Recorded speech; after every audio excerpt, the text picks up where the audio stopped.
నీ వాక్యములో నేను ప్రయాణం చేయాలనుకుంటున్నా, నన్ను కనికరించు అని తీర్మానాన్ని ప్రకటించి ఈ రోజు నుంచే నువ్వు నడవటం మొదలుపెట్టు.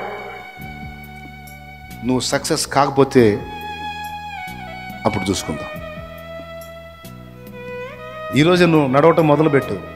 నువ్వెందుకు విజయం పొందవో నేను చూస్తా.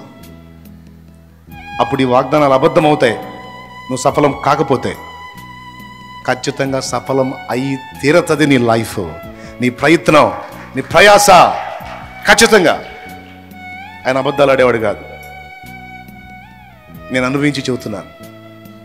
ప్రభు దగ్గరికి వచ్చి ఒకటొకటి ఆయన చెప్పిన ప్రకారం బ్రతకడానికి నిర్ణయించుకొని బ్రతకటం మొదలుపెట్టాను. పరిస్థితులన్నీ మారిపోవటం మొదలుపెట్టినాయి. ఏదో ఒట్టిగా వచ్చి కూర్చొని కాసేపు వెళ్ళిపోతే ఏదో అయిపోయేది. నో, విన్నబడిన మాటల చొప్పున బ్రతకటం మొదలుపెట్టినప్పుడు అప్పుడు మారుతాయి అన్నీ.